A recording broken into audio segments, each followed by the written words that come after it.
नमस्कार. श्री स्वामी समर्थ. उद्या आहे बौद्ध पौर्णिमा. ही बौद्ध पौर्णिमा वैशाख महिन्यात येते, म्हणून या पौर्णिमेला विशेष महत्त्व आहे. कारण आपल्या हिंदू धर्मामध्ये वैशाख महिन्याला विशेष असे महत्त्व आहे.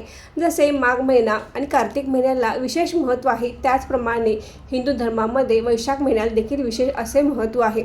हा संपूर्ण महिनाच अतिशय महत्त्वाचा मानला जातो. पूर्ण वैशाख महिन्यामध्ये आपण भगवान विष्णूंच्या आणि माता लक्ष्मीची अनेक सेवा करू शकतो. अक्षय तृतीयाला जसे आपण अक्षय पुण्य मिळवण्यासाठी अनेक सेवा करत असतो, त्याचप्रमाणे पूर्ण वैशाख महिन्यामध्ये आपण या सेवा करू शकतो. पण ज्यांना पूर्ण वैशाख महिना सेवा करणे शक्य नाही, ते वैशाख पौर्णिमे दिवशी काही महत्त्वाची कामे करायची आहेत. जी महत्त्वाची कामे आपण करणार आहेत, ज्या सेवा करणार आहे, त्यामुळे आपल्या घरामध्ये वर्षभर सुख समृद्धी नांदेल आणि घरामध्ये माता लक्ष्मीचा अखंड आशीर्वाद राहील. घरात कधीही पैसा कमी पडणार नाही.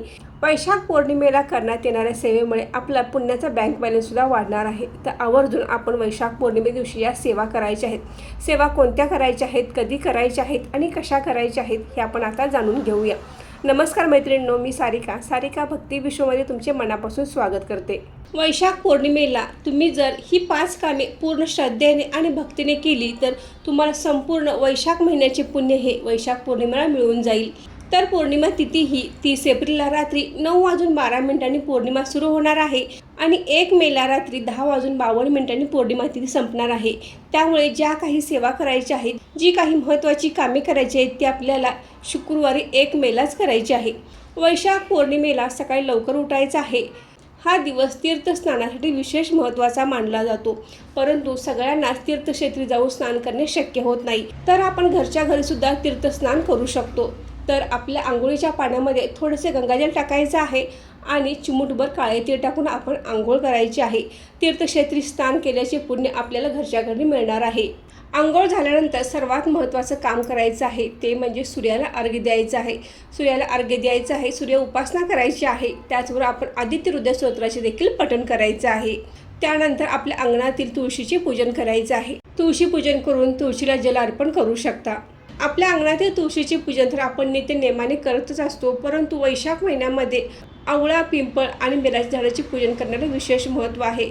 तर आपण वैशाख पौर्णिमे दिवशी आवळा, पिंपळ आणि बेलाच्या झाडाची पूजा करायची आहे, जल अर्पण करायचं आहे आणि दीपदान देखील करायचं आहे. हे तुम्ही सायंकाळच्या वेळी केले तरी चालते.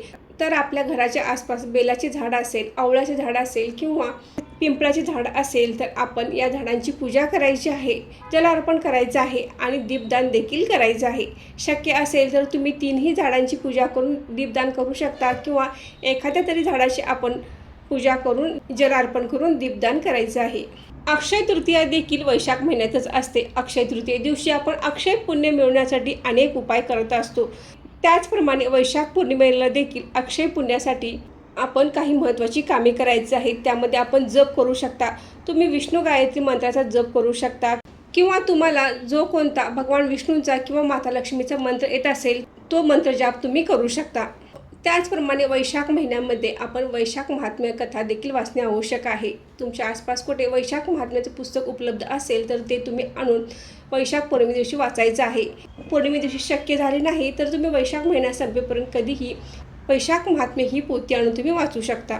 त्याचप्रमाणे अक्षय पुण्यासाठी आपण दानधर्म देखील करायचा आहे. आता कडक उन्हाळा चालू आहे, तर तुम्ही जलदान करू शकता. तुम्ही एखादी पाणपोईची व्यवस्था करू शकता किंवा गर्दीच्या ठिकाणी किंवा मंदिराच्या ठिकाणी तुम्ही पाण्याची व्यवस्था करू शकता. त्याचबरोबर बघा, अतिशय महत्त्वाचं म्हणजे पक्ष्यांसाठी देखील आपण पाणी ठेवू शकता. आपल्या घराच्या छतावर एखाद्या भांड्यामध्ये पक्ष्यांसाठी पाणी ठेवायचं आहे.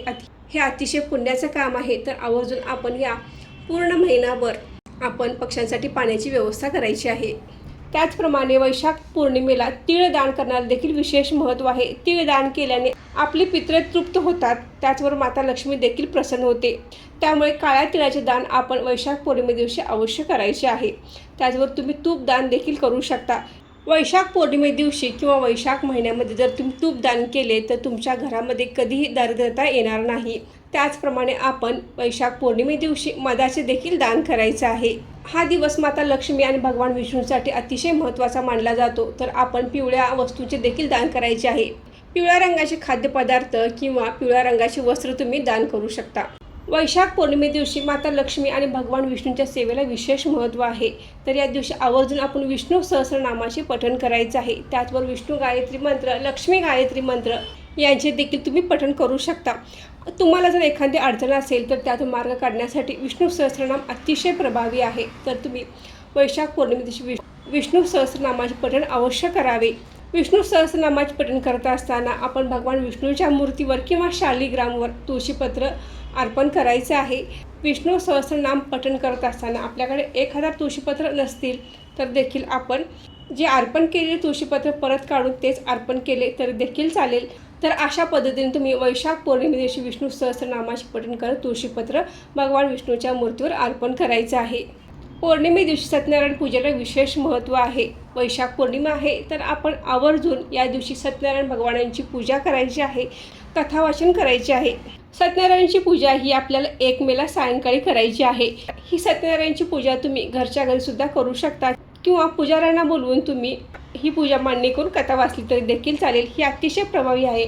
जर तुम्ही वर्षातील 12 पौर्णिमा सत्यनारायणची पूजा आपल्या घरामध्ये करत असाल तर तुम्हाला कोणतेही आर्थिक संकट येणार नाही. माता लक्ष्मी आणि भगवान विष्णूचा अखंड आशीर्वाद तुमच्या घरावर राहील. तर आवर्जून आपण वैशाख पौर्णिमेला सत्यनारायणची पूजा मांडणी करून कथा वाचायची आहे.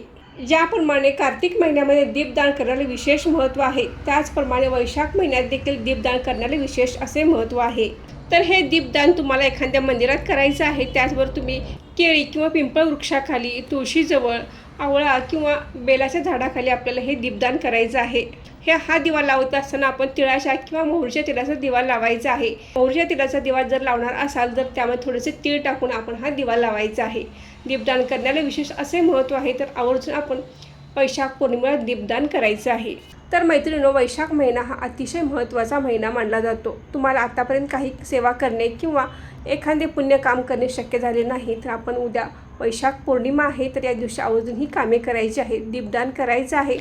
त्याचबरोबर आपण आंघोळीच्या पाण्यामध्ये गंगाजल आणि काळजी टाकून आंघोळ करायची आहे, तुळशीचे पूजन करायचे आहे. त्याचबरोबर आपल्याला माता लक्ष्मी आणि भगवान विष्णूंची विशेष अशा सेवा करायच्या आहेत.